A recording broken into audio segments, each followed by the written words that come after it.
Shalom, giving our praises to Yahweh, Bahashem Yahushua, Bahashem Rakakadash, the honors to the apostles and the elders, the GMS that rule and teach well in the scriptures. Salutations to all my Akim out there that are doing this work in truth and sincerity. What we have today is a little a little history on the siege of Jerusalem. And, you know, like they all say, as the saying goes, history repeats itself. So, you know, this is just a message to you Negroes, Latinos, and you Native Americans that you are the chosen children of the nation of Israel. And the devil's going to come down with great wrath, knowing that he had but a short time. And so this is just a little history lesson, knowing what happened to our people during the time of 70 AD. Now, during the time of 70 AD, the northern kingdom, the 9 tribes, were basically over here in the Americas during that time, because they were exiled out the land during that during 723, I believe, BCE. They were exiled out the land. And so, you know, this is just to let you know that this is going to happen again,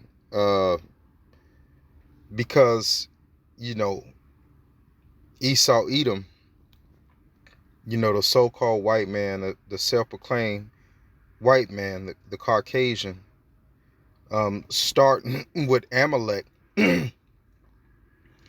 is going to come down with great wrath, because he know that the Lord is coming to redeem us and to to bring the kingdom to us.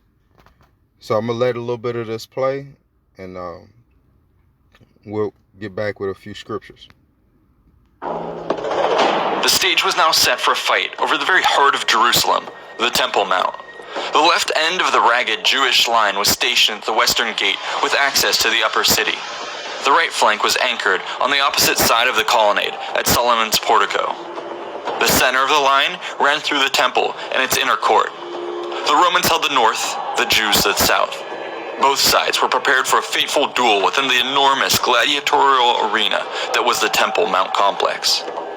In the center of the battlefield was the linchpin of the Jewish defenses, the inner temple. Just like the Temple Mount, the temple was surrounded by a wall with wide fighting platforms atop a series of perimeter colonnades. The eastern half of the compound was known as the Court of Women. This was then connected to the western half by another wall and the Corinthian Gate.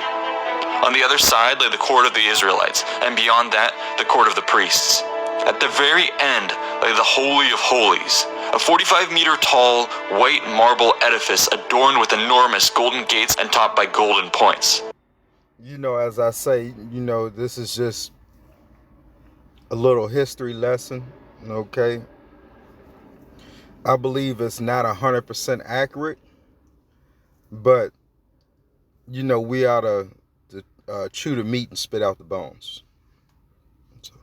This was said to be the very house of God, in which only the high priest entered on the Day of Atonement. In fact, the entire inner temple was normally off limits to all but a select few.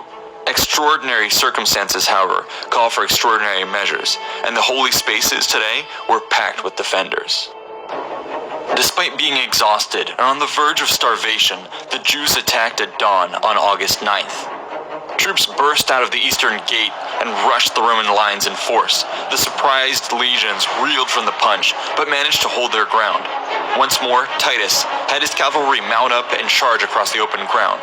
The small group of horses crashed into the Jewish mob, sending shockwaves through the mass of men. However, the attack failed to dissuade the rebels, and the third battle of the temple began. This engagement was characterized by a confused series of attacks and counterattacks along the eastern end of the sanctuary. Jewish defenders offered supporting fire from atop the nearby temple rooftops, while their Roman counterparts did the same from their own rear lines.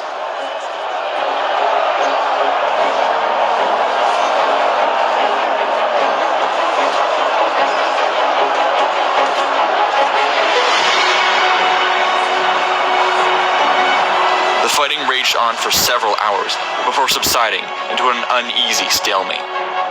The following day, August 10th, the Jews again launched an attack on the Romans holding the outer court, initiating the fourth battle of the temple. The engagement was similarly hard-fought, but the crush of a Roman counterattack managed to drive the defenders right up to the temple walls itself. Here, Jews atop the walls dislodged stones and threw down an assortment of projectiles onto the Romans. However, in the close press below, a pair of legionaries were seized by impulse. One grabbed a piece of flaming debris, while the other hoisted him up against the north side of the temple. From this elevation, he lobbed the burning timber through a low, golden door into the sanctuary chambers. In the summer heat, the highly flammable timbers and textiles took light. Thick, black smoke billowed into the air as fire spread rapidly to the stunned amazement of both sides. The fire rapidly spiraled out of control, threatening to consume the countless sacred texts and treasures within the temple. The Jews were left paralyzed between choosing to fight the flames or the Romans. The legions seized on the initiative and plunged forward without orders. They battered down the eastern. This is Nahum chapter 3, verse 1. Woe to the bloody city! It is all full of lies and robbery. The prey departeth not. The noise of a whip and the noise of rattling of the wheels and of the prancing horses and of the jumping chariots. The horseman lifteth up both the bright sword and the glittering spear, and there is a multitude of slain and a great number of carcasses, and there is none end of their corpses. They stumble upon their corpses. Because of the multitude of the whoredoms of the well-favored harlot, the mistress of witchcrafts that selleth nations throughout her whoredoms, and families through her witchcrafts. Behold, I am against thee, saith the Lord of hosts. I will discover thy skirts upon thy face. I will show the nations thy nakedness, and the kingdoms thy shame. And I will cast abominable filth upon thee, and make thee vile, and will set thee a gazing stock. So the Lord basically destroyed our people, the nation of Israel, out of anger, okay, because we played the harlot. And so now we're coming into the end times where you have a portion, Lord willing, I'm in that number, a portion of Israel, which are the elect, the 1/3, 144,000, the remnant that will be saved. Okay. So, verse 8, thou art better than Populus. Know that was suitable among the rivers that had the rivers round about it, whose rampant was the sea, and her wall was from the sea. Ethiopia and Egypt were her strength, and it was infinite. Put and Lubim were thy helpers, yet she was carried away. She went into captivity. And so who went into captivity? You Negroes, Latinos, and you Native Americans went into captivity. Okay? We are the Lord's chosen people. And so we didn't go into captivity because the Lord hates us. We went into captivity because we moved the Most High, Yahweh, to wrath. And we will be redeemed by Yahweh Shai. Thou also shalt be drunken. Thou shalt be hid. There also shalt seek strength because of the enemy. All thy strongholds shall be like a fig trees with the fire stripped figs. If they be shaken, they shall even fall into the mouth of the eater. And penetrated the inner court of the temple. In this moment, at the climax of a grueling 3-month siege, the attackers gave way to their bestial nature. Soldiers broke free from their officers, controlled only by a toxic psychological state of repressed rage and frustration. Pity was the first casualty, soon followed by a butchery of all those who did not flee the hellscape. The young, the old, the helpless, all were put to the sword. This bloodlust would only be matched in intensity by greed. Roman soldiers plunged into the flaming complex, intent on making off with treasures inside. The frenzy reached a fever pitch where Roman troops were being trampled to death by their comrades. The arrival of Titus seemed to have little effect on the state of the men.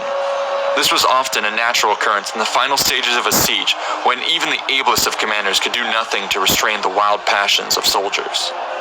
Eventually, the delirium subsided when the temple was picked clean by both men and flames.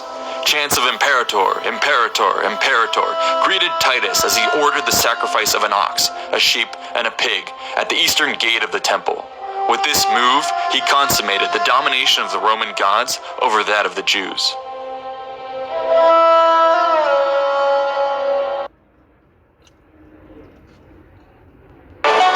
When he led his people to prosperity, he gave them irrigations.